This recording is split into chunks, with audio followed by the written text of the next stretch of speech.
Okay, so we'll get started very soon.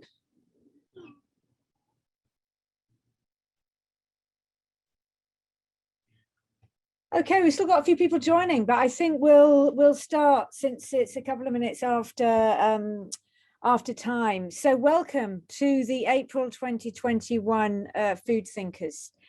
The Food Thinkers seminar series at the Centre for Food Policy in 2020 and 2021 is bringing together big ideas from women in academia, policy, business and advocacy on redesigning food systems. And we welcome women from all career stages, and absolutely delighted today to be welcoming Dr. Tammara Soma from Simon Fraser University in Canada, who will be talking to us about food systems planning in cities, the power of engaging citizens to inform urban food policy and planning, and talking about mapping assets in cities and bringing into one of the themes of the strong central themes of the work of the Centre for Food Policy, which is understanding how to map assets from a lived experience perspective. My name is Corinna Hawkes. I'm Professor and Director at the Centre for Food Policy, and I'd really like to welcome all the participants onto this webinar. It's great to have you. A few bits of housekeeping. This webinar is being recorded and will be made available online afterwards via our YouTube channel. So anyone you think could be interested, you can share it with them. We have a monthly newsletter at the Centre which distributes information about the Food Thinkers series as well as our other work. If you're interested in receiving that newsletter, please do type your name in email into the chat function and send it to the panelists, and we will pick that up. We're also getting a lot of inquiries at the moment from potential master's students, and so we will also be pasting a link into the chat with application details, since we're getting a lot of interest in that at the moment. After the talk, which will be about 40 minutes, there'll be plenty of time for questions and answers. And so I will moderate those questions, put them into the Q&A, not into the chat, into the Q&A function. And I will then moderate and ask questions of Tammara. I hope to be able to get to all of those questions, but we may not have time. But if not, I will select and bundle together as much as possible. But please do get your questions coming in as soon as they come into your mind before the talk is finished, if you have them. We want you mainly to listen and engage and learn, and then give back in the comments and questions at the end. But if you do want to tweet, you're very, very welcome to, and we welcome that using the hashtag FoodThinkers, and we're at the handle at Food Policy City. And we will be back. Our Food Thinkers series runs throughout the year. I think we'll be taking a break in August, but our next two will be on the theme of climate change, two quite contrasting talks, but both on climate change. And the next one will be on May the 20th with Alana Mann of the University of Sydney, and we'll be sending out information about that next week. So I'd like to hand over now to our speaker, Dr. Soma. As I said, she's an assistant professor at the School of Resource and Environmental Management at Simon Fraser University, and she's the research director of the Food Systems Lab. She is an expert in food loss and waste, and in food systems planning, as well as food access and issues around the circular economy. So it's a fantastic combination. And I will let her tell you a bit more about herself when she gives her talk. She's a registered professional planner, and she's been doing studies on this asset mapping in Canada, which is what she's going to talk to us about today. Welcome, Tammara, and over to you. Thank you so much, Corinna. Can you hear me okay? Can hear you just fine. Amazing. Thank you so much, Karina, for the introduction, and thank you to all of the Center for Food Policy team members, and also a shout out to Christian Reynolds, Dr. Christian Reynolds, for inviting me. When I was still a student, I used to longingly admire the work of the Center for Food Policy at the City University of London and Karina's research from very, very far away. And so I feel very honored to now have the opportunity to share my research on food system planning that can hopefully spark some ideas that can be mobilized to create a just and sustainable food system. So good afternoon, good morning, and good evening. Wherever you are joining in from the world, I send you greetings of peace, love, and friendship. Thank you so much for coming to hear my talk and sharing your precious time with me. Now, before I start sharing my work, I would like to first and foremost acknowledge that I work, love, eat, play, and conduct food work on the traditional, ancestral, and unceded territory of the Musqueam, Squamish, and Tsleil-Waututh First Nations. I hope that this research will fulfill its role in creating the awareness to help address the many injustices, including food insecurity faced by Indigenous peoples living in Canada, as well as for marginalized communities. Now, I want to talk next about worldview. And you may be wondering, okay, Tammara, I don't get it. Why would worldview matter? And so here's my answer. Worldview matters because it informs one's approach to doing things. It informs how solutions and interventions are developed, and also how problems are framed. So now let me speak about the first worldview that I would like you to know about. I was at a conference when I heard my colleague, Dr. Erin Mills, an Indigenous lawyer from Couchiching First Nation, greet everyone with the following: greetings to all my relations. Now, all my relations is not just a greeting. It is a teaching and a worldview that emphasizes our interconnectedness, that we, not just human relations, but also animal and plant relations, are all interconnected. Since we are all in essence related, we should treat each other with justice. The next worldview I want to share with you is one that is taught to me by Melanie Goodchild, who is a special advisor at our lab and is an Indigenous scholar for Biktigong Nishnabé and Kitagon First Nation. As she taught, food is nurturing, and in our traditional teaching, food is medicine. Contrast that teaching and consider the food system that exists today, where food literally contributes to ill health and various non-communicable diseases. Instead of healing, we see food today that is weaponized to harm mostly the poor and the marginalized. But there is an alternative, a system where food contributes to healing and good health physically and spiritually. So I hope this helps set the context and also introduce you to my values and my positionality as a researcher. Today, I will provide a brief overview of food system planning.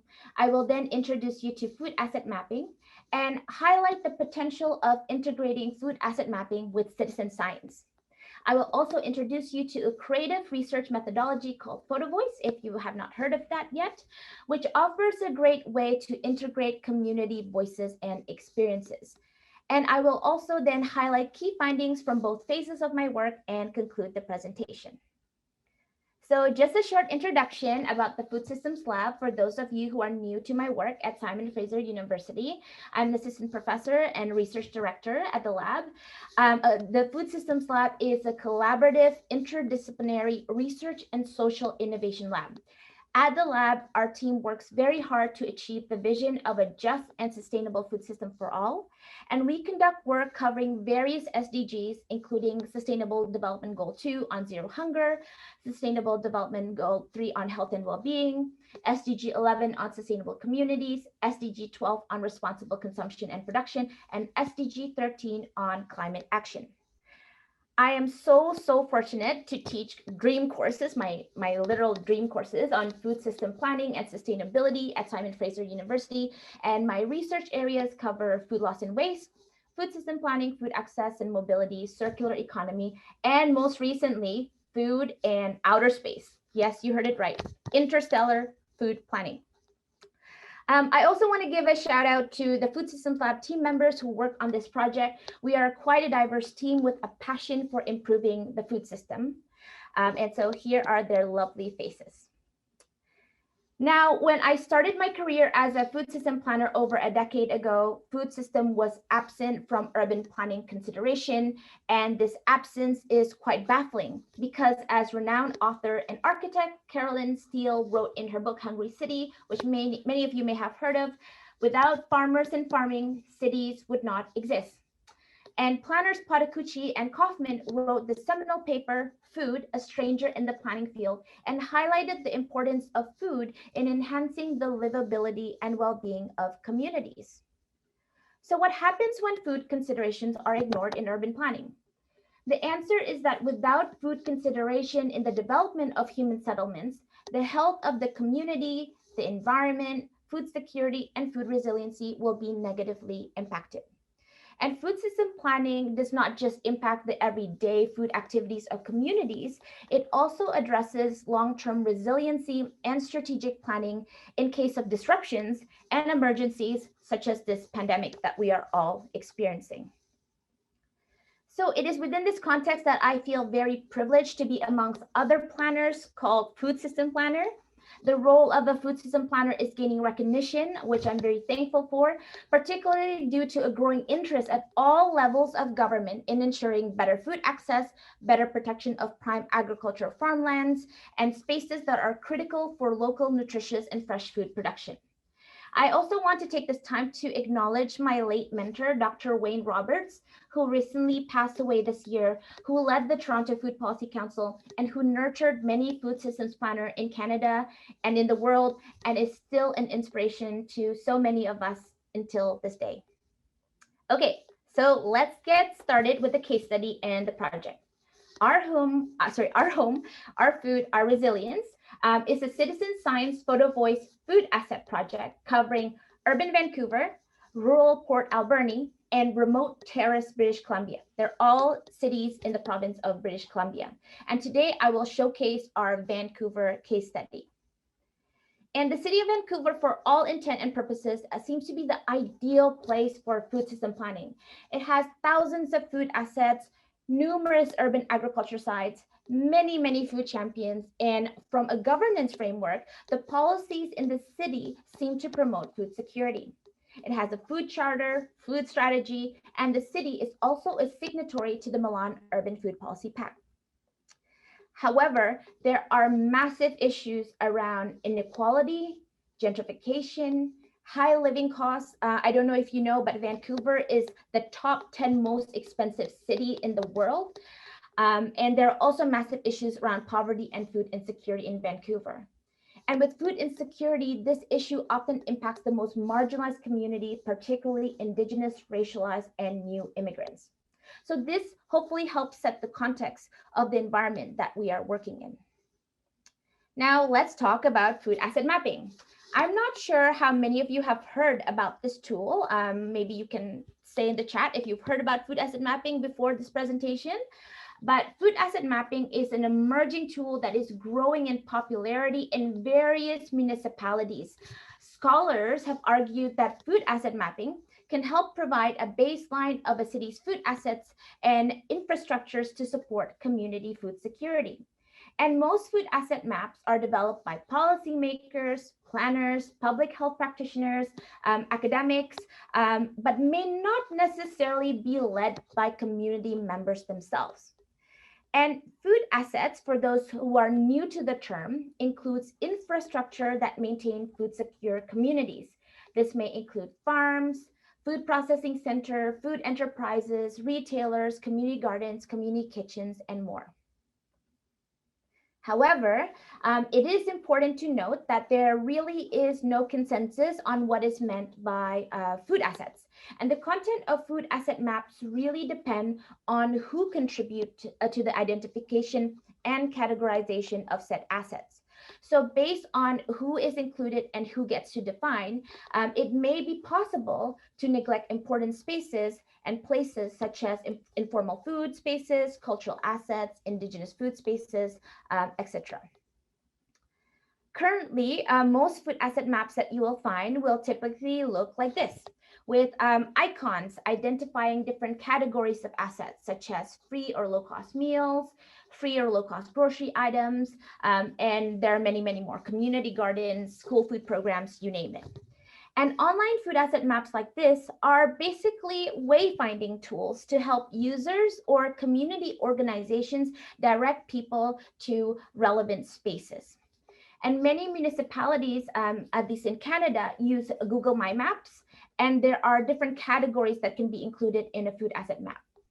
One thing that is common with many food asset map is that it misses the natural assets, the cultural food assets, and the traditional food assets that are important for diverse communities and Indigenous peoples. And many of the food asset maps focus more on food banks and shareable food organizations. And just to let you know, after this talk, if you're interested, it's very, very easy if you want to do a simple food asset map using Google Map to try it out. All you have to do is basically have a Gmail or Google account. And when you go on Google Drive, you will see in the slide here, you will see a drop down menu, and then you will click more, and there are basically options. The second option there on the drop down is Google My Maps. And then you can basically play around and then start jotting down food spaces that are important or that is interesting for you. And I do this activity with my students in my food system planning course, and they absolutely love this assignment. So you might want to check it out. Now, there are several cautions and limitations that should be considered when working on a food asset map. First, Duncan cautioned against what is called a map tyranny, where the scientific worldviews of the map makers and scientists are privileged while other worldviews are neglected. Second, it's also important to clarify definitions and underlying values. And this is why I went over my values, my worldview at the beginning of the presentation. Third, it is also important to remember that urban food system is not static. So what may be an asset today and what might exist today may no longer exist tomorrow. So it might no longer be an asset tomorrow. So there's this constant need to update the food asset map. And fourth, it's also important to consider power inequalities amongst participants, such as who gets a say. And finally, something to consider when developing a food asset map is, for what purpose? What are you doing it for? Is it for wayfinding? Is it for context setting? Is it for informing placemaking? Or is it for learning stories and experiences of others? So in this study, we're not as concerned about the wayfinding of like getting from one point to another point, but more so on better understanding the everyday lived experiences of diverse communities. So we will address two main research questions in this study. And the first one is, how can citizen science-led food asset mapping process better identify hidden food assets and aspirations, which has thus far been relatively overlooked in mainstream food security framework or dominant food asset maps? And how can the integration of Photovoice in a citizen-led food asset mapping project support the development of a more just and equitable urban food policy?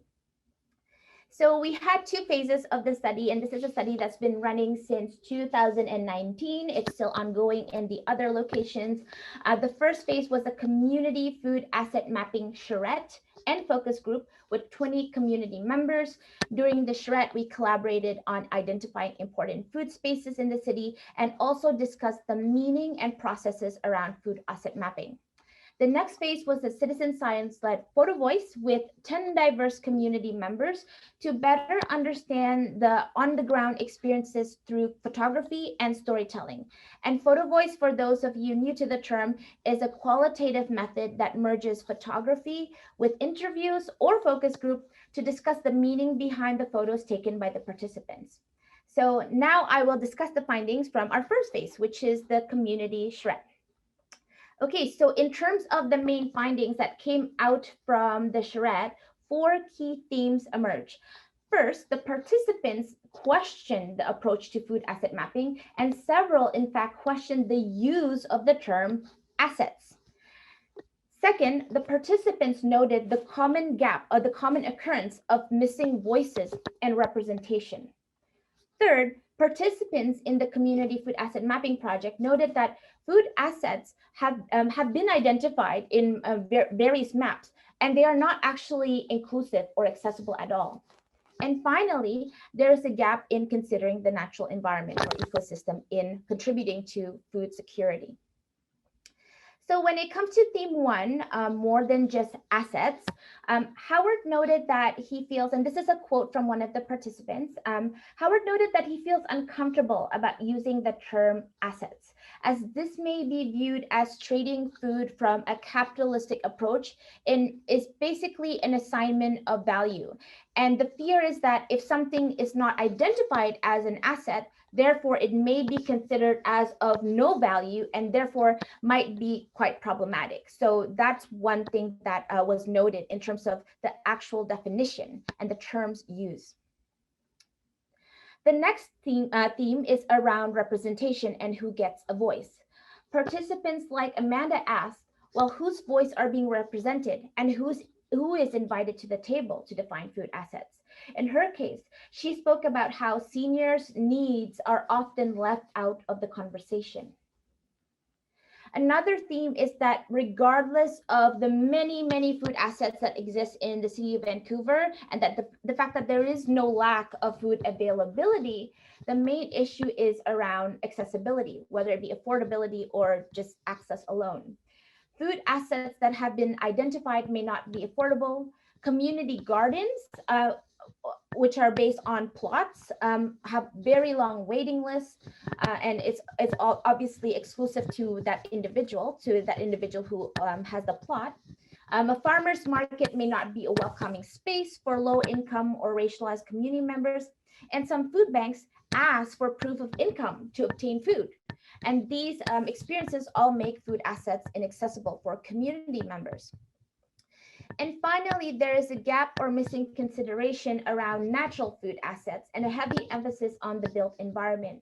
For Indigenous members who rely on traditional foods in the territory, the built environment and the development of the urban areas in Vancouver has resulted in a decreased ability to forage traditional foods, increased pollution, which has led to the occurrence of red tide, and this impacts the ability of Indigenous community members to access safe seafood. So participants recommended that food asset mapping recognize the value of the natural environment and the ecosystem, the land, the water, the forest, etc. And this is just a quote from Aya, and I just want to maybe read it out loud for all of you because I think it's really poignant.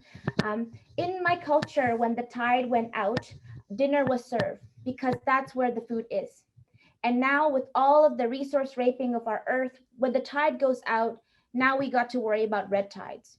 We have to worry about whether or not our food sources can get through the rivers, whether or not we can actually go down to the beaches and actually forage the food that we're so used to being able to do. And we're getting sicker from eating the food because of all of the chemical dumps. The fish can't go up the Fraser River right now to spawn, and salmon is one of the most important things in Native culture because the salmon spawning is our main food source. So in general, participants in the charrette phase of our study identified many food assets that can be categorized into either natural or ecological spaces and sites, built infrastructure, and also social food assets.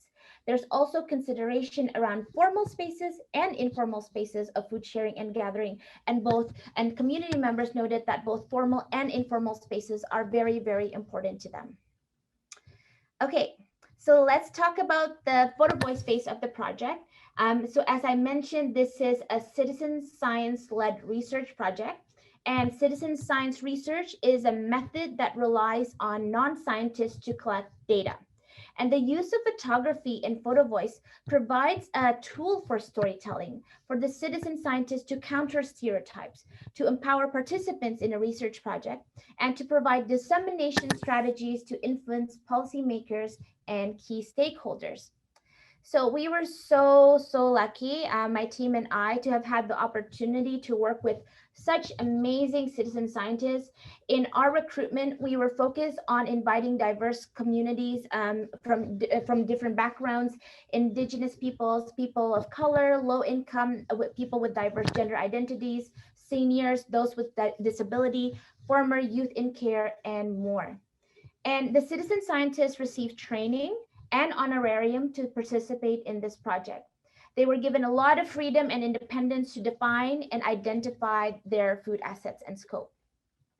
So if you remember the previous map, which was focused more on wayfinding, this map is focused more on context setting.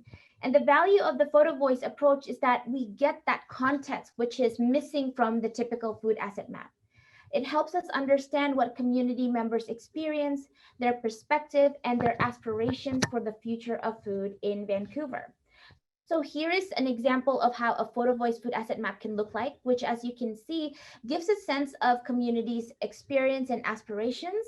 And if you go to the foodsystems.lab.ca website, you will be able to find this map. We use the platform MapMe, but you can also use Google My Map. It's just not as pretty if you use Google My Map, but it's free and it's quite accessible.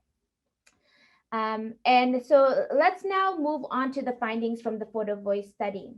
So through Photovoice, it is possible for planners and policymakers to better understand the reality of what diverse low-income community members have to do to obtain food. And what we found is that despite numerous food assets in Vancouver, there are many, many barriers to access healthy, affordable food. For Elwood, who is a binner, and a binner is someone who collects recyclable materials and then would get the deposit, the money from returning those cans and bottles. So that's what a binner is, in case you are not familiar with the term. So he is constantly dealing with very, very long lineup to access food, and sometimes having to line up with 900 people just to access a warm meal. And these long lineups, the experience is humiliating. And since he also has health issues, it's very hard for him to be out in the elements. And he also has a cane. For Diana, who has had to deal with food insecurity throughout her life, here's a donation pile of food for the food bank that she took a photo of. And accessing food banks basically for Diana means eating a lot of processed foods and very little fresh foods such as vegetables and fruit. And as Diana noted, these foods are simply not enough. So Diana mentioned, like, I've been to the food bank a few times on my own. There's just not enough, to last a whole week. So if there were more fruits and vegetables, then maybe people would eat a little more healthier instead of boxes of Kraft dinner and stuff like that. Yeah, you kind of need healthier food, something that's going to sustain you. And to gain access to healthy, affordable foods, all of the participants noted their reliance on what is typically called ethnic markets. That's the term, that's used commonly, but basically these are also called, non-Western grocers, small-owned non-Western grocers. In terms of variety, often these markets offer food that may not be accepted due to aesthetic reasons by larger retailers, so the price is often cheaper. However, it is important to note that many of these small non-Western grocers are being squeezed by high rents and gentrification in Vancouver, and therefore, if they are displaced, community members will be negatively impacted. And in addition to physical health, access to these cultural markets are also important for participants' well-being and cultural identity. So as Manjit, who is a senior resident originally from India, noted, this Persian-run specialty food store reminds her of home. And this is what Manjit said about, this food assets that remind people of home. So I mostly get my fruits and vegetables from here and then the Persian store. To me, it reminds me because Persian culture, I feel very close to. I'm Punjabi from India, from the Punjab province underneath Kashmir. And my background from home is I'm a farmer back home. So all these memories, it reminds me of that home. It takes me back to my childhood. And then another theme that was very, very important, especially in the context of Vancouver, which is located on unceded territory. So there's no treaty. This is unceded territory, is the theme of decolonization. So for those of you who may be unfamiliar with Canadian history, I urge you to do research on residential schools. In residential schools, Indigenous children were forcibly taken from their families and were forbidden from speaking their Indigenous language or eating their traditional foods or practicing their spiritual and cultural practices. They were given foods that were inadequate. There were also medical experimentations done on Indigenous children without their consent and their parents' consent. And so in essence, when it comes to their diet and their food, food was basically weaponized to create harm. And this is why food assets that promote decolonization is so important for the citizen scientists that participated in our study. For Leona, food assets like this space not only offers food, but also a space to grow traditional Indigenous food and medicine. And for Indigenous communities who have to bear the burden of unequal treatment due to colonization, ensuring that the built environment offers spaces to grow traditional foods and medicine is key to the well-being of Indigenous communities and also to their food sovereignty. And so this is what Leona had to say. This is cultural identity, Indigenous knowledge handed down, and this is how we would grow. We used the space beside Cedar Cottage Neighborhood House to grow calendula. Calendula is a medicine that is used for many things. You can eat it, you can drink it as tea, you can put it in a salve. So what we grew it for is to make a salve to help people with eczema and psoriasis. So we made a huge patch there. So we go there about every couple of weeks and pick the blossoms. And these are my kids coming with me, harvesting the plant. And they know what it's for and they know how to pick it. So it was that very important bonding and intergenerational teaching experience for Leona. Now, planning can either help remove stigma or it can create stigma. And for diverse community members in Vancouver, the Sikh Langar has become a key infrastructure for food security and for food assets. But more than that, it has also become a symbol of unity amidst diversity. At the Sikh temple, the Langar offers free, healthy vegetarian food 7 days a week. And regardless if you are poor or rich, everyone gets to sit together and eat food. No need for proof of income, no stigma. So most of our participants, regardless of the fact that they were not Sikh, actually frequent langars for daily meals. And for some of them, langars are basically an important source of food sustenance. So I think it's important to consider that aspect of food assets without stigma and food as commons. And finally, I want to share with you this final photo. And, you know, we have thousands of photos, but obviously I can't spend the entire day sharing photos with you. But so here are just a few highlights. And so here, this photo was taken by Hari, who is a former youth in care. And Hari at one point was homeless. And he noted that the many fig trees, the urban fruit trees in Vancouver, helped nourish him when he was hungry, especially while he was homeless. But I think what's important to consider here is that in investing in food as a commons and considering food as commons, you know, as food assets that can be enjoyed by everyone, somehow there's still this sense of responsibility that came through. So Hari noted that when he was homeless, he still noted the importance of only taking what is needed and remembering others that may also need it, including animals. And so I think about the circumstances that we have right now, and it's very hard to think of the billionaires, the 1%, doing something like that, thinking about others, thinking about taking only what you need. So these underlying values around food and culture, food and decolonization, food and home, food as commons, and food without stigma can hopefully help us reorient how we value and treat food spaces. And I hope you can see how the citizen voices and perspectives have shone through with the Photovoice approach. And actually, I want to just read this quote because I think it's really beautiful. Yeah, this one's a picture of a fig tree. There's a lot of fig trees in Vancouver. But why I also took this photo is because there was a point in my life where I was homeless.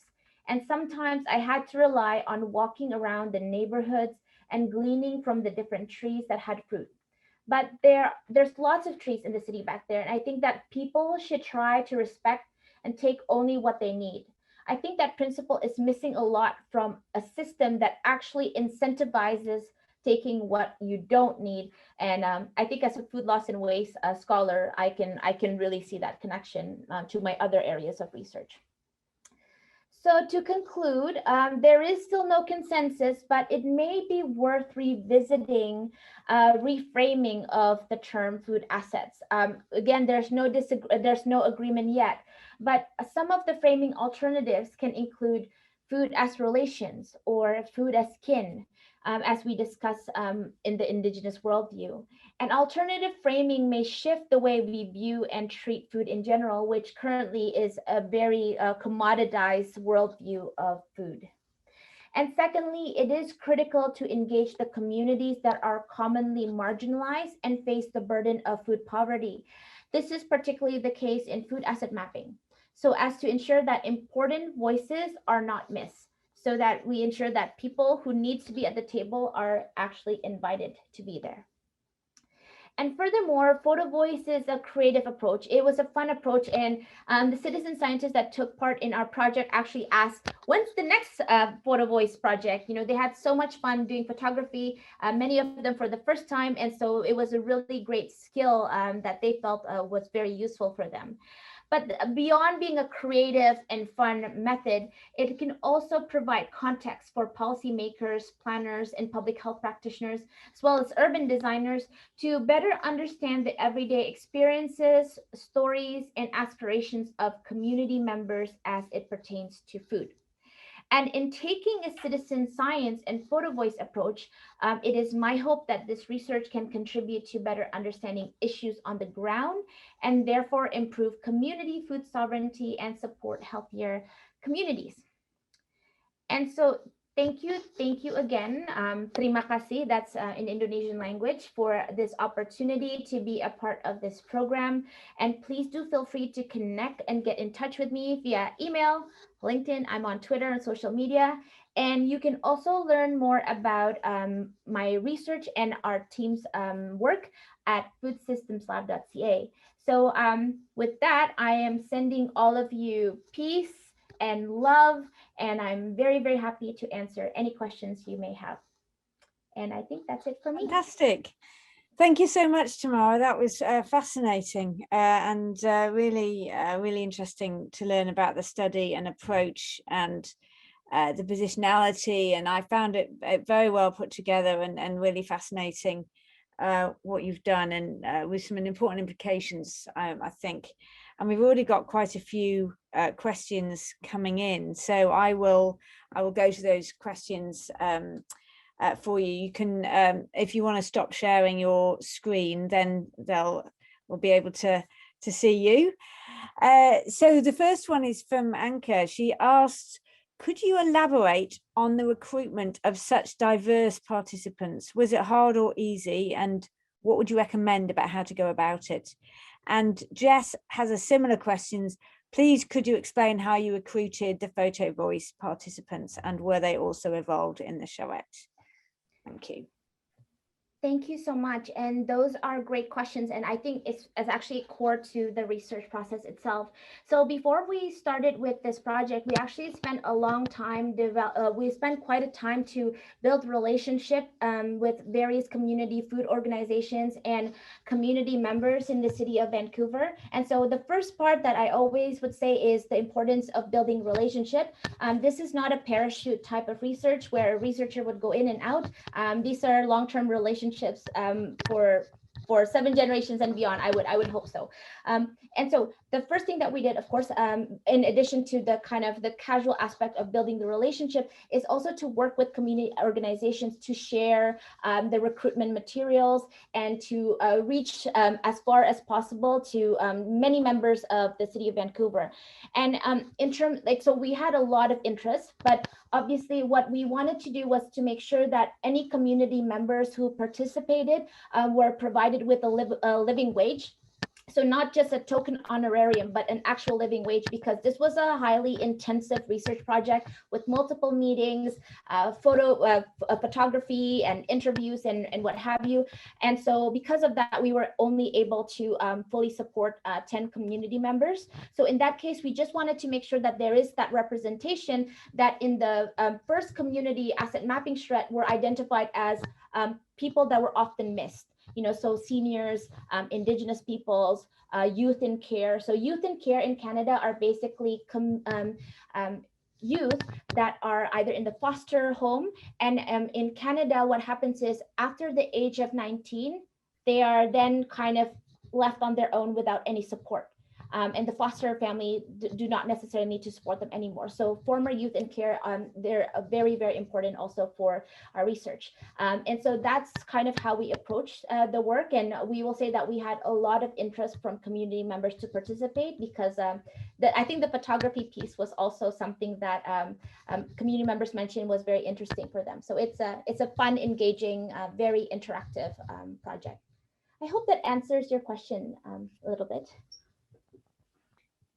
Great, thank you. Yeah, there was another one from Caroline again about how you reached the participants, and I think that's been answered as well. Just I will say, Karina, oh, sorry. I will say though, that this happened before COVID. And I think that, so we have studies right now that are still occurring. One, for example, in Terrace, BC. And I will say that because we cannot be on the ground, it has been very, very difficult. We build trust with communities, and that's why they are so willing to be so candid and open and share their lives and stories. But in the case of our case study right now in Terrace, that's still ongoing, that we started the recruitment process just as COVID struck, that has been quite a challenge. So I will say that, that needs to be taken into account. Right, thanks for clarifying that. There's another quick technical point from Susan here about asking, sorry, you may have already said this, whether you provided cameras for the citizen participants. I think you said that was yes. Yes, so we did provide cameras for all of them. And I think that was important to also make sure that the quality is all even, because we develop a photo book. And so if you go to our Food Systems Lab website, you will be able to find in our one of our projects, the actual photo book with many other photos that I didn't actually share in this presentation today. And each case study will have their own photo book, and each participant gets a hardcover. It's almost like, those coffee book and not the coffee book, the book that you put on your coffee table, like a thick book. And yeah, that's something that the community members are very proud of. And there's another point here, just a technical point from Heen, and saying, thanks for the great talk. Everyone's saying thanks for the great talk. I'd like to know if you spatialized photos. In terms of geotagging, I think that's probably the question. Yeah, yes. I guess so. Yeah. Yes. So originally, so in Terrace, that was our plan. Actually, that was our plan in every single part of our study. However, what in actually making this project more citizen-led, what citizen scientists actually shared a little bit more than just public food assets. They actually shared their home. They actually shared foraging sites that they know it's important for them, or some spaces that are very important for their culture, but that they may not necessarily want to share with the world. So in that case, we realized that, okay, so for the public spaces, it just makes sense to, we have the address, we have the intersection, but in other cases, we just kind of like put it in a broad range of, area. And so it's not, in terms of tagging, that was the intention, but then as we went through the project, we realized that in some cases, it might not be as helpful. What I will say, though, is for the project in Terrace, where we are working with the Quetzales First Nation, we will have two deliverables, which is one is a public-facing map and photo book, and then another one will be something that, if it's geotagged, will be more for the use of the community members and may not be necessarily appropriate for public. And so that's important to really listen to what the community members want. Sure, thank you. And Jean-Marc has got a question about food as commons, which you mentioned in your talk. Could you expand a little bit more about the concept of food as commons, he asks? Yeah, well, that is a very good question. And I think I wouldn't do it justice. I think the best person to speak more about it is Dr. Jose Luis Rivero Pol. He actually edited a book with, I think, Dr. Olivier de Schutter called Routledge Handbook food as commons. But what I will just say is that, there is this common idea. So I'm saying common a lot, but there is this idea of the tragedy of the commons. And the tragedy of the commons is this idea that, hey, if people are just left to be without some sort of privatization of space, then they will just waste everything, and this common area will be exploited. And so that's kind of the common idea, and that was the idea around conservation that was put before.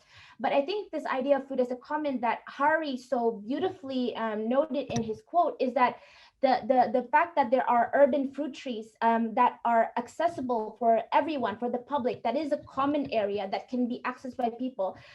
He noted that actually it's important, even for him when he was going through struggle, to only take what is needed. And so I think this is a different worldview of seeing things that does not treat food as something to just be privatized and commoditized, but something to share. And so I think hopefully that is a brief explanation that would help for you, Shoma. Thank you. Thanks for that. There's a bunch of questions about how you related to local policymakers. So I'll read them out, and if you want to make a note of the different aspects, or because there's some different elements, I don't want to bombard you too many, but they're all related. And Jane's asking, can you talk a little bit about how the work could feed into policy and governance, and in particular the role of the researcher in mediating and reflecting the participant voice for officials, which I guess also has an implication about who does the communication about the results. Is it the people with the lived experience, or is it the researcher who's then communicating to policymakers? And Susan also likewise asks, are local and policymakers engaged with the research? So it's not so much about how it could feed in, but do you have local policymakers engaged? And Daniel, is local government involved already, and to what degree? And he also adds to that by saying, were the representatives aware of the food planning to begin with from government, or how did you have to involve them later on? And then the last one is from Jess, who says, how do you pitch or share these findings with the planning department? And if so, how have they been received, as it's a non-traditional methods? And it'd be interesting to know, she says, whether you've got any leads on how they might be used to inform planning, decision and policy making. So all quite similar, but with some different angles there. Okay, that's wonderful. I think I captured some of them. If somehow I didn't, please let me know. I will try my best to answer.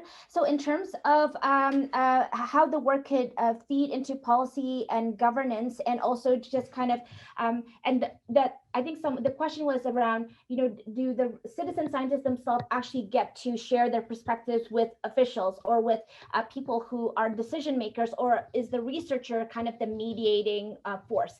And I will say it's a bit of both. So we actually did a launch on March 18th. And again, unfortunately, it's a virtual launch, but still it was, I think it was very, very good regardless. We had policymakers, we had people from planning departments, we had City of Vancouver folks coming in, and the citizen scientists had the floor. They were all sharing their work. So we use this virtual gallery called Gather Town, and so it's a bit different from Zoom. You kind of like can look at it spatially, and so the citizen scientists were actually the ones that shared their perspective. They answered the questions, and so I at that point was only responsible for kind of introducing the research and just basically creating a platform for the citizen scientists. And I think that's important. But then on the other side, I also think that I have an important responsibility to get this research out there, because as food asset maps become a growing in terms of the interest of using it, and also just the idea of food assets in general, I think it's really important to start thinking about, okay, what food assets might we be missing? And I think these types of conversation, I think it's responsible for me as someone that is paid full time and have the resources to do it, to spark that conversation. And so so I would say that it's a bit of both. And then another question in terms of actually pitching and sharing this with people or the city of government. I would say that when we started our research, we actually talked to the city of Vancouver, and I spoke with some of the staff member at the social planning, and just shared with them my ideas, and they were very, very supportive. They actually partnered to support the community food asset mapping shred. And so, as I mentioned, in the city of Vancouver, there's a lot of champions. There's a lot of interest in really centering the voices of equity deserving communities. And I use the term equity deserving communities because the communities deserve equity. They shouldn't just have to seek equity.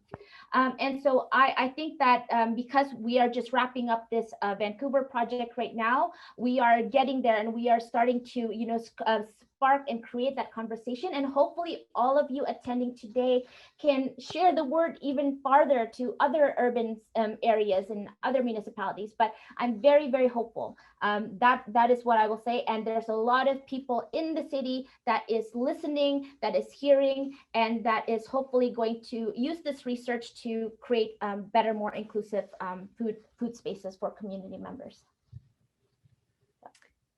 Great, thank you. Thanks for answering all of these questions. We've got huge numbers of questions here, so I'm sorry if we're not able to get through them all, but we've got we've got quite some time left. So a couple of questions here which are related to the context in which this study was conducted. And Thomas says, how would you approach with asset mapping and other tools, identifying nutritional gaps in rural areas?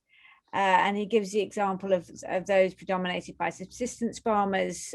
He's writing from Central America, where they grow limited crops, corns, beans mostly, and most households suffer from food insecurity, nutritional issues. So that's very different setting of subsistence farming in a very rural area. And then Peter also asked a question about context, and he says, is food planning practical in India with the second largest population with low purchasing power and high diversity in habits? Food from locally grown grains, vegetables, pulses and fruits varies from community to community. Wow, such great questions. So there's a question from Central America, a question from India. Do you know the name of the person who asked the question from Central America? Let me see. If not, don't worry. But I will. It was Thomas Divney. Okay. Perfect. So I think Thomas, that's a very good question. So the reason why we shaped our study as an urban, rural, and remote kind of 3 case studies in one project is precisely to try to better understand the different issues that are faced by community members. The one thing, and so the Port Alberni, the rural part is the rural case study is still being wrapped up right now. But what I can say is that a lot of farmers are under pressure, are facing a lot of, I would say, barriers to actually make a living and continue farming in the region. And that is because, well, that's for various reasons, but I would say that, the cost of land does not help. The fact that we rely so much on cheap imported foods does not help. And I think that there is a need to value the work of farmers even more. And so in terms of food asset mapping, it is so flexible. If you use Google Map, you can actually, there are icons, and maybe I'll upload a tutorial on food asset mapping and upload it in my YouTube Food Systems Lab channel. Is that you can actually put anything you want. You can put filters, you can put, you can scope it so that it focuses on nutrition. And I will say that in the rural area of Port Alberni, the case that is facing a lot of the community members is that as the food processing goes away, the farmer then loses the opportunity to, for example, create value-added products, or to actually, move their food to the processor, and this may result in actually food losses. So, I will just say, for that one, keep checking our website. We actually have the photo book for Port Alberni, I believe, uploaded, I think by today. So check that out.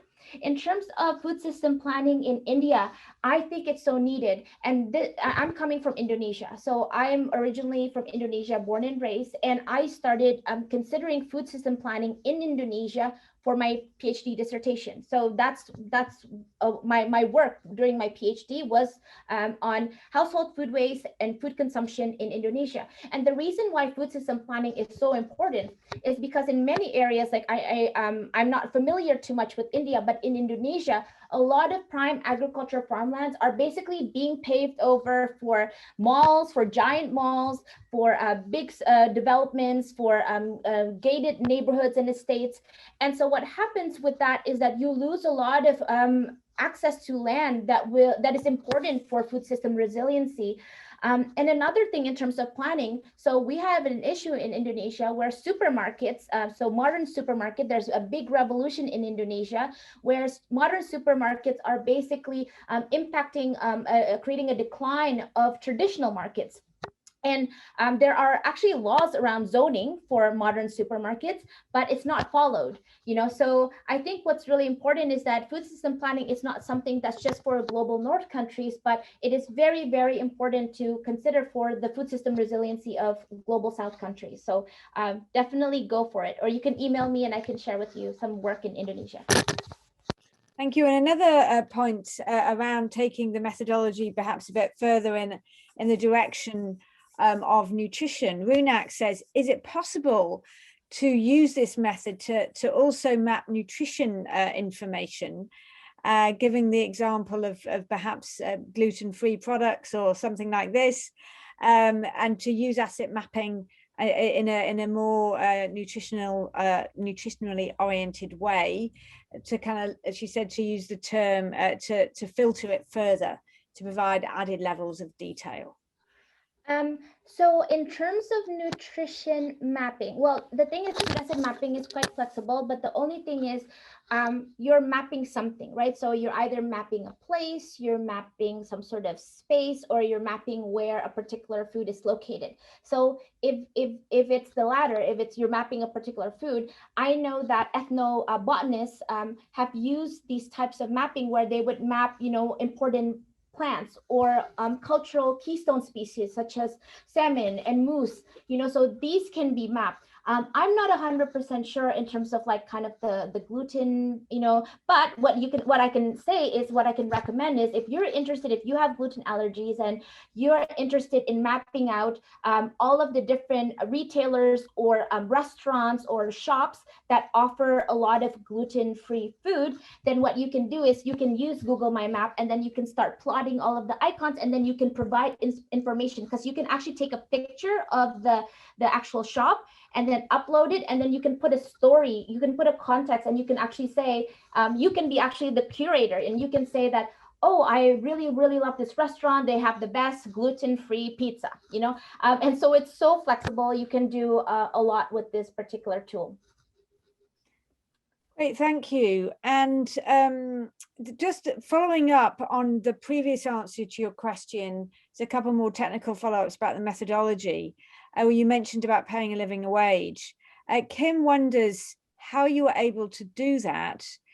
She says she's working in Norway, and we might find, I think we might find the same situation. Other researchers may find the same situation, where funding mechanisms actually, like the research funding that you get, actually don't allow you to do that. So how did you manage with that situation, she says? Right. Well, that is a very different context. So in Canada, I was very, very lucky to very, very fortunate to have received an award called the Social Science and Humanities Research Council High Risk, High Reward New Frontiers Research Grant. And in the research proposal, I was very specific that if we want to center the voices of community members, that we need to make sure that the research is not exploitative of their time. And so I actually build in that rationale and that logic for a very high budget to actually provide that honorarium. Because the one complaints that I've heard in many research is that participants feel that they are just kind of like being used as data, and there's no compensation for their time. And if you want to hear the voice of community members that are, that have are marginalized or are burdened with economic issues, then it's important that they have the space and have that the barrier to participating is eliminated. And so in the case of Canada, in the case of that grant, that's definitely possible. And in fact, I think in Canada, the trend is to reward and to make sure that community members are not exploited and are provided with a decent pay for participating and contributing to knowledge generation. Yeah, no, you're absolutely right. There is a question from Rania, and I think you've probably answered this already, about how you picked your participants for the food labs to ensure representation of everyone, and how you recruited them. But I'm just asking that again, just in case you didn't fully touch on it in your previous answer. But Philip has also got a question about the ethical considerations. What were the ethical considerations, particularly in terms of photographing other people and future ownership of photographs? Absolutely, and this is why, and I think the ethical consideration is so important. It's such a great question by Philip. And so in the case of Vancouver, we asked specifically that citizen scientists do not take pictures of others, and that if they really wanted to take pictures of other people with their faces showing, then we would have to sign a waiver and informed consent for that. So the whole informed consent process, not only did we do that in the beginning in the recruitment to explain all of the details in terms of photo ownership, in terms of like what we're expecting, and like every step of the way we reminded them, so are you still okay with this, are you still okay with this? So that's important. The one thing that I would say is that in the case of our Indigenous colleague in Terrace, BC, there are certain photos that will not be shown to the public, and that are photos with stories that are only for the nation itself. And that is an understanding to respect the boundaries of who will have access to these photos. So the photos that are public facing have been approved, and then other photos are going to be managed by the community themselves for their own record keeping. And I think it's important to just mention that, because in Canada, whenever there are cases or legal cases, these types of photos are basically data where the community members can say, hey, these are important sites, these are where cultural keystone species are, these are the stories that relate to it. So this is hopefully our way of contributing to that kind of data keeping by the nation. Going back to the point on the use of the results now, Gareth is asking, could you perhaps offer some insights into how planning professionals, not policymakers or government planners, but planning professionals who work in the private sector, for example, might engage with these methods? That is a good question. And I think, well, the first thing that I will say is I actually developed a very easy, accessible article in a planning magazine for planning professionals. So I think that's the one way to actually reach out to professional planners, both in industry and with government, just to kind of showcase this particular work. What I will say is that a lot of planners in industry are already doing what is called natural asset management. And natural asset management is a way to kind of usually to plan for climate change. And it's a way to kind of understand and map with GIS or even remote sensing, spaces that are potentially vulnerable or important spaces, but it's not food related.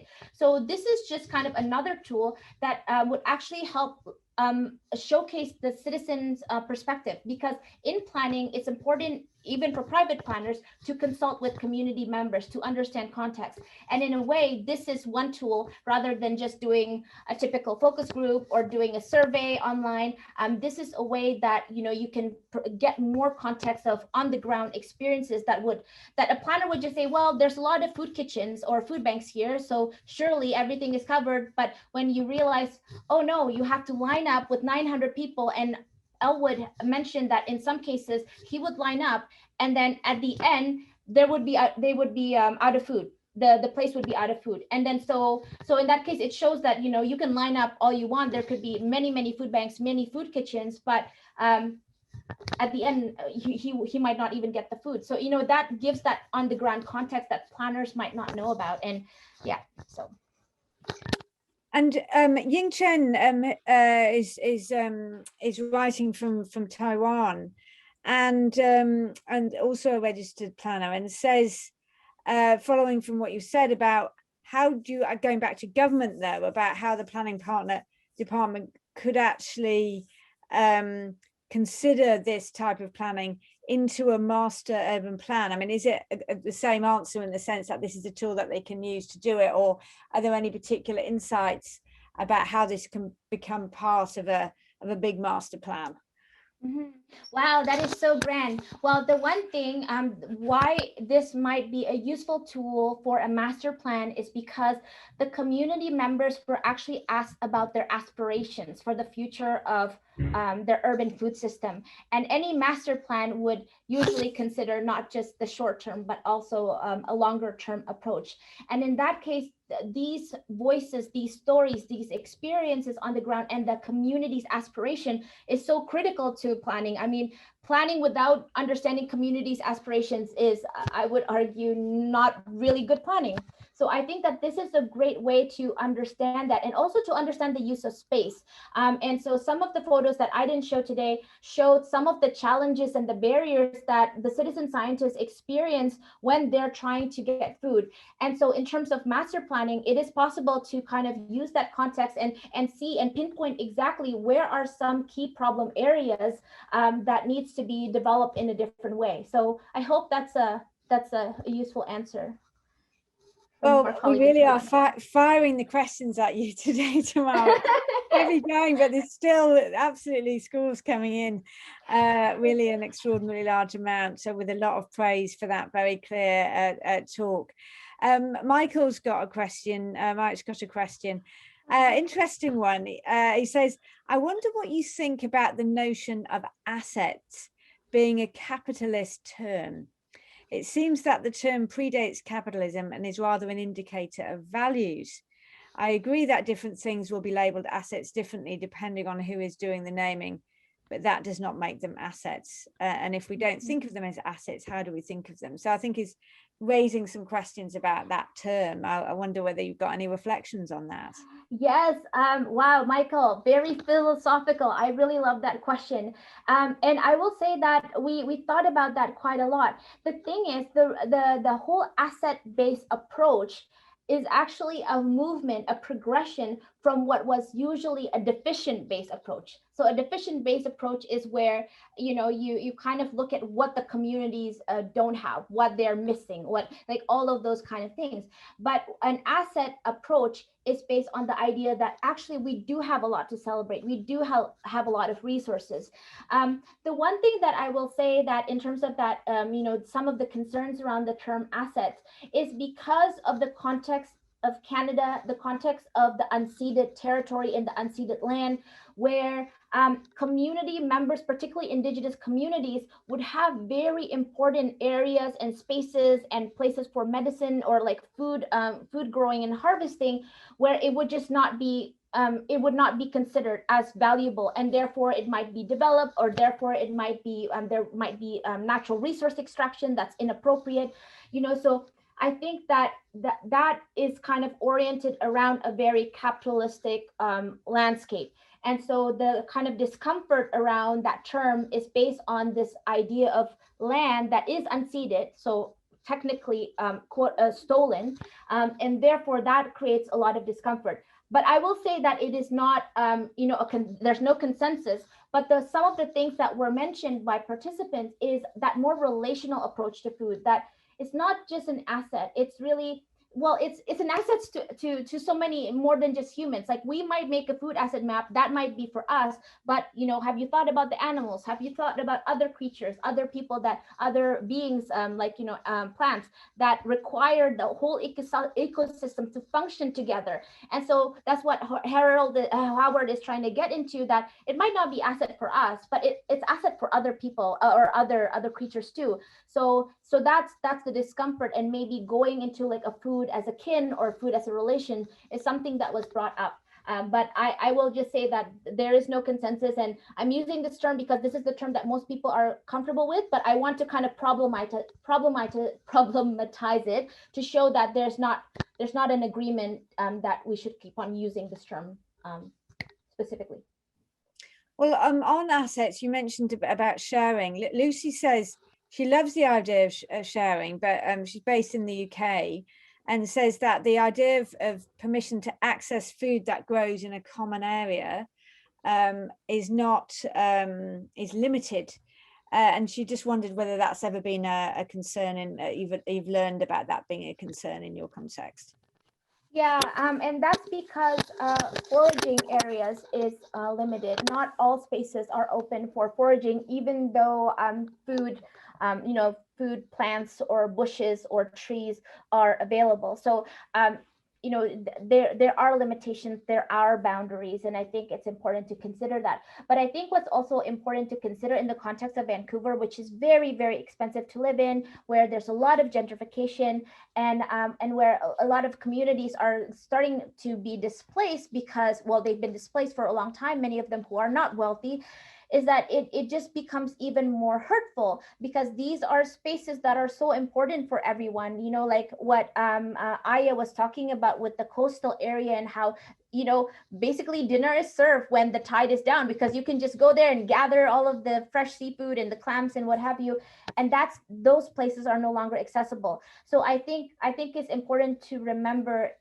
that context around who gets access to space and who doesn't. And you mentioned about assets in your previous answer about things being assets and seeing as positive, but Anka's got a question about how can you use this asset mapping to map the lack of assets, to map inaccessibility and where things are not present. How does that emerge, or does it emerge using maps like this?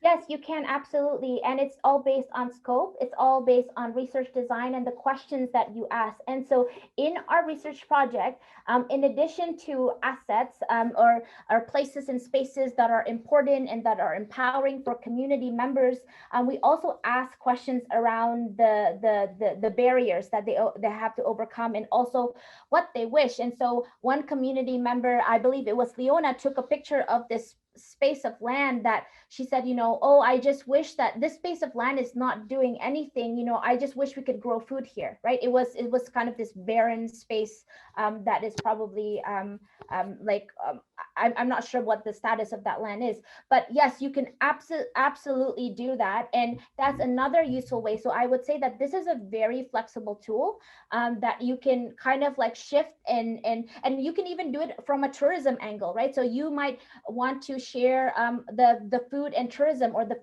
culinary assets in your community. So there's so much that you can do with this particular tool. But what I will say is that in the case where a municipality or a government is doing it, it's so important to make sure that there are diverse community members that get to share their voices, their perspectives, and also get to be part of that identification and categorization piece that may not necessarily do that in current work. And Matthew just has a question about, do you have the indicators available for food asset mapping? Oh my goodness. So Matthew, for the indicators, it's just broad. It could be, so in the case right now, if you go to if you go on Google, you can check the city of Richmond has a food asset map, New Westminster has a food asset map, Vancouver has food asset map. There's so many cities with food asset maps, and they will all have different indicators, and so it depends on who is developing it, who is categorizing, who is labeling. And so in our particular case, we let the citizen scientists kind of have a more like a more freedom and more independence to create what matters to them. And so for some, spirituality is an indicator. For others, not so much. So I would just say that it really depends on the context. And just another point about the method is, how long is the whole project? Asked Natalie.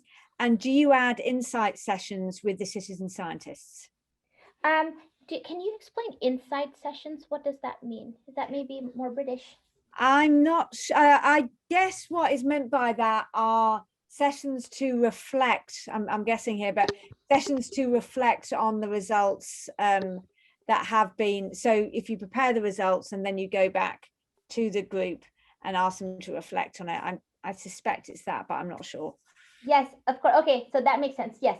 So this project, we were funded in 2019, and we were supposed to wrap up in 2021, but because of COVID, the federal agency, the funder, have allowed us an extension, and I think that will be very, very helpful to, especially for some of our other case studies that have not been completed. Vancouver started first, so that hopefully answers your question, and it really depends on how much you're intending to do, and how many citizen scientists, and how the size of your team. So it really depends. You can do it quickly if you're able to do it in a short amount of time, or you can do it more temporally. And in some of our case studies, we're trying to capture like a more temporal scale that is a bit different than urban context, which is more like, well, the grocery stores are available 24/7, whereas in the remote and rural areas, it's more seasonal, depending on food, depending on the animals that are there.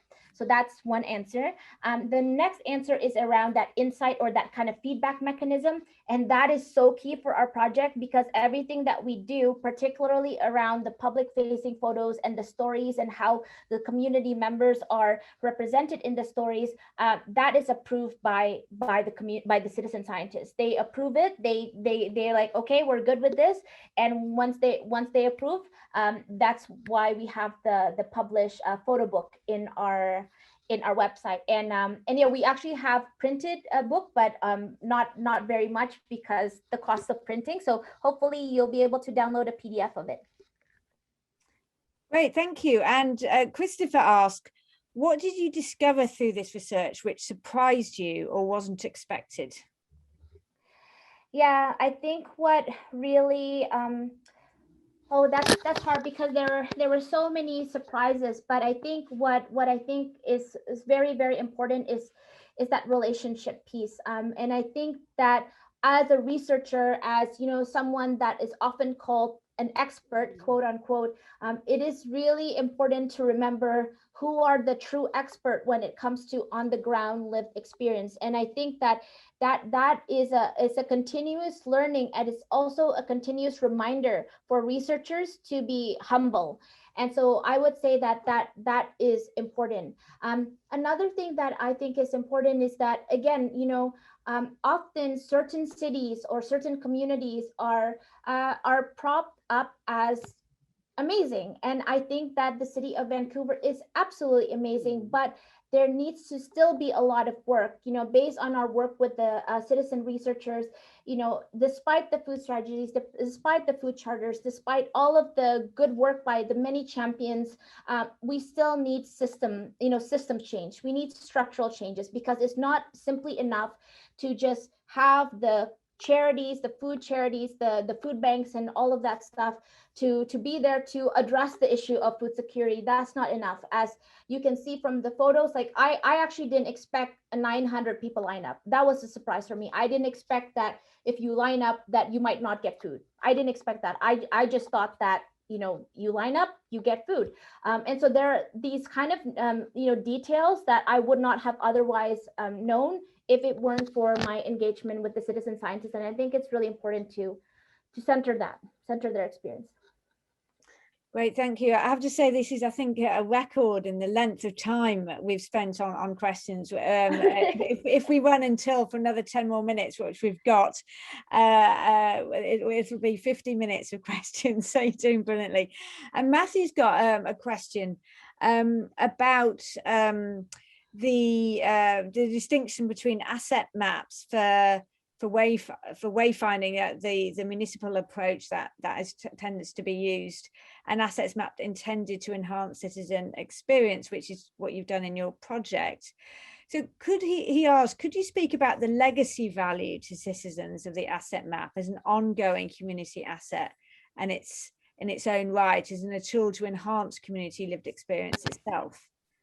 Yeah, I love that, Matthew, you mentioned the legacy piece, because that's actually what the term that keeps on coming up, and even the term that we talked about with some of the community members, is that this photo book is a legacy. It's a legacy book. It's a legacy of what I see in this world, of my expertise, of the important spaces for me. And it's also a way to actually privilege and platform, certain food assets and spaces that are not necessarily that are not popular, or that are not well supported. And one of these cases are these, again, I use the term that is commonly used is the ethnic grocers, but it's basically not, we all have different ethnicities. So these non-Western grocers, and the importance of these grocers in contributing to fresh, affordable, healthy fruits and vegetables for community consumption. And so this is that way to really create some platform, and also recognition for these spaces that are what are called like hidden, or not commonly recognized as valuable and important. And so I think that is very, very good. In terms of the wayfinding thing, so what I understand from talking with different people, different stakeholders who either develop food asset maps, or like are part of that kind of creating the wayfinding piece, is that the food asset map was created to help charities or food banks basically show people like, oh, okay, so if you live in this area, you can go to this place. This place has cheap groceries, or actually for low-income community members themselves, to look at the food asset map and to see, what is around them. What I will say is that, one, this wayfinding tool may have some value, but the one thing is that food assets change all the time. They are not static. And so that needs to be updated all the time. And that is a very tedious and onerous work to find out, oh, which food bank is not operating anymore, which soup kitchen is only actually open on Wednesday and Thursday, and which one is not. Like, all of those things need to be considered. And another thing also is actually working with the community members. They really know what's available. They know what's on the ground. So they don't necessarily find it useful for themselves to have food asset maps that are more wayfinding tools, but it might be useful for the actual organizations that are providing food to know what other organizations are doing it elsewhere. So it's really who truly benefits from it.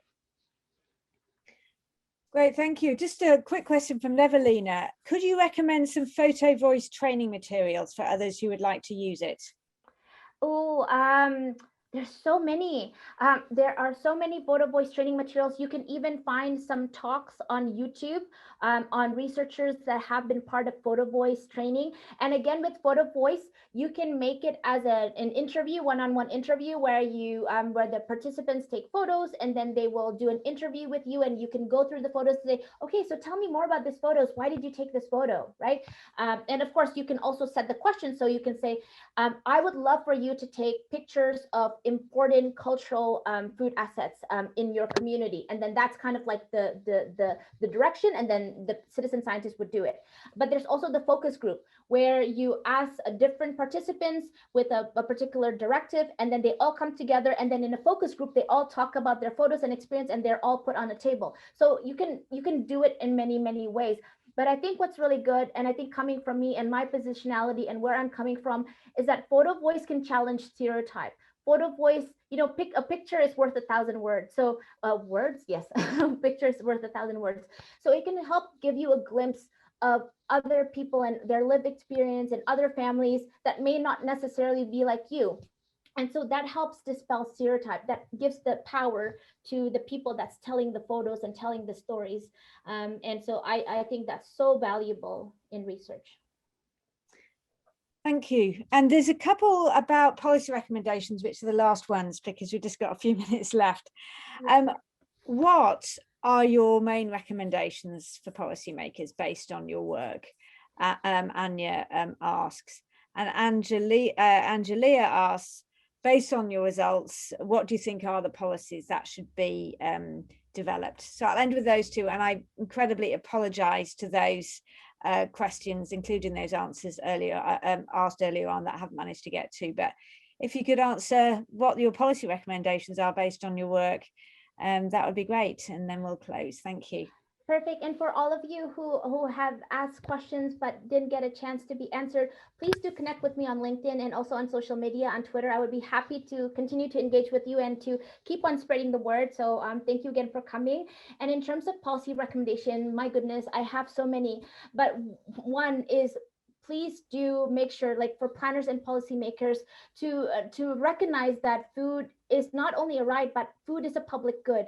And so therefore this idea of government putting food as just kind of within the domain of the market, that needs to be challenged. So that's number one. And I think the work of many food system planner and food system planning around the world is doing that.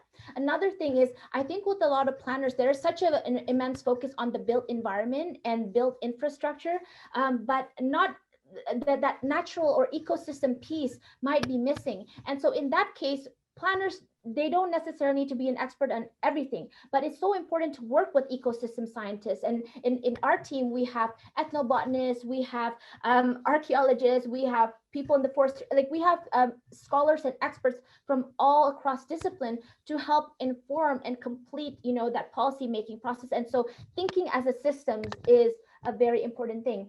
And then finally, what I would close with is that, when we're dealing with issues such as poverty or food insecurity or any injustice, I think it's important for researchers, for scholars, for policymakers to center the voices of these equity deserving communities and to actually allow them to speak for themselves rather than speaking on behalf of them. And I think that is an important piece. And hopefully that has shone through their photos and the stories. And I will just close with that. Great. Well, thank you so much, Tammara, for getting through that, giving such a fantastic talk that was widely praised by the people who asked questions. I didn't read them out, but people were very complimentary, as am I, to that. Very clear, and really has made me think, and I think our many attendees, a substantial amount of people who attended today, thinking as well. And thank you to the participants for asking such brilliant questions, and really shows a lot of insight and interest in this topic. So thank you very much indeed. And thank you, Tammara, for your resilience and passion that you show in answering them. I think this combination of intellect and passion is a wonderful combination that you've shown in your talk this evening. So thank you so much, and thanks again for the participants, and look forward to seeing you next time. Join us on May the 20th if you can. Thanks very much. Thank you. Thank you. Bye.